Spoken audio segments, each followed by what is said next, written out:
Assalamualaikum warahmatullahi wabarakatuh.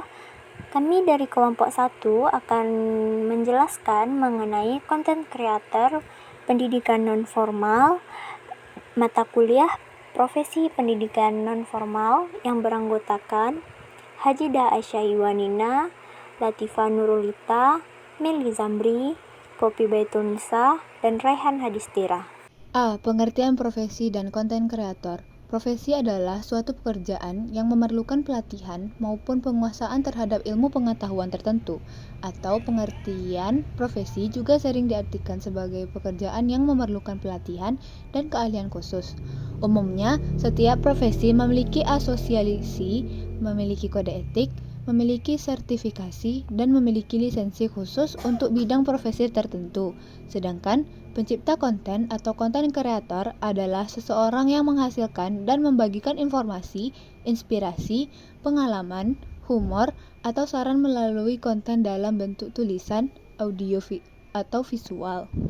Menurut para ahli dan ciri-ciri konten kreator, menurut State of Digital Publishing, konten kreator adalah seseorang yang bertanggung jawab untuk setiap informasi di media, terutama media digital, dan memiliki target audiens tertentu. Sementara itu, menurut HubSpot, konten kreator adalah orang-orang yang membuat materi atau konten dengan menambahkan nilai edukasi dan hiburan. Beberapa ciri konten kreator yang dapat kamu temui adalah: yang pertama, memakai untuk platform untuk menyebarkan konten mereka. Selain media sosial seperti Facebook, Instagram, atau YouTube, mereka juga memakai blog, infografik, maupun e-book untuk menyebarkan konten. Yang kedua, tidak semua pencipta konten adalah selebriti maupun blogger kenamaan. Tidak perlu menjadi public figure untuk bisa menjadi konten kreator. Konten kreator pada pendidikan non-formal. Konten kreator pada pendidikan non-formal merupakan proses pembuatan konten yang menarik, berkualitas, dan berfokus pada tujuan pendidikan non-formal.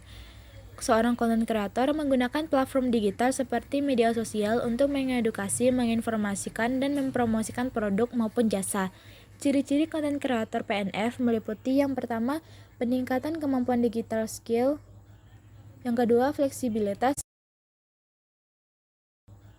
Yang ketiga, berfokus pada tujuan pendidikan non-formal, dan yang keempat, berkolaborasi dan pertukaran pengetahuan. Jenis-jenis konten kreator ada 4.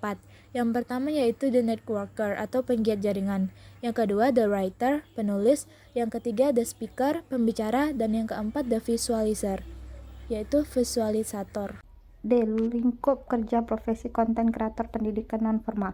Lingkup kerja dari profesi konten kreator pendidikan non-formal pendidik tidak langsung terkait dengan profesi pendidik yang terkait dengan pendidikan formal. Namun, profesi konten kreator dapat membantu mendorong dalam pendidikan non-formal melalui konten yang berguna, menyenangkan, atau berpengaruh bagi publik. Berikut adalah beberapa cara dalam mana profesi konten kreator dapat mempengaruhi pendidikan non-formal. 1. Membangun konten yang membantu mengembangkan keterampilan dan pengetahuan pada warga negara yang belum mampu menempuh pendidikan formal. 2. Membangun konten yang mengembangkan keterampilan dan pengetahuan pada warga negara yang memiliki akses terbatas atau tidak memiliki akses pendidikan formal. 3. Membangun konten yang membantu mengembangkan keterampilan dan pengetahuan pada warga negara yang memiliki kebutuhan khusus dalam pendidikan. Sasaran konten kreator pada pendidikan non-formal. Sasaran konten kreator pada pendidikan non-formal (PNF) dapat beragam, tergantung pada tujuan dan jenis konten yang dibuat. Beberapa sasaran konten kreator PNF meliputi: 1. Peserta didik, 2. Petani, 3. Masyarakat, 4. Pengusaha. Dengan beragam sasaran ini, konten kreator PNF dapat memenuhi kebutuhan berbagai kelompok masyarakat dan mendukung pengembangan kemampuan mereka. Baik, materi selanjutnya itu adalah mekanisme atau tahapan kerja. Adapun langkah-langkah atau tahapan kerja untuk membuat konten kreator di pendidikan non-formal. Yang pertama yaitu tentukan tujuan dan sasaran konten yang ingin dibuat.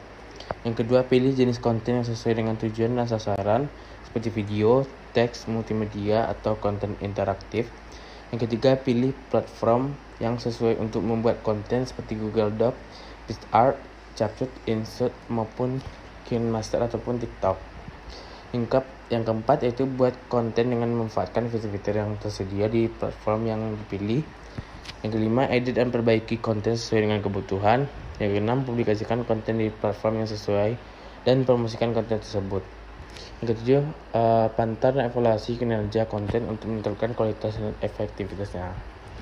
Selanjutnya ada keuntungan menjadi content creator, yang mana keuntungan menjadi content creator ini ada 4. Yang pertama, keleluasaan bekerja di mana saja dan kapan saja. Yang kedua, mengubah hobi menjadi penghasilan. Yang ketiga, mendapatkan jaringan pertemanan yang luas. Yang keempat, kesempatan kolaborasi dengan brand terkenal. Itu saja penyampaian materi saya. Assalamualaikum warahmatullahi wabarakatuh.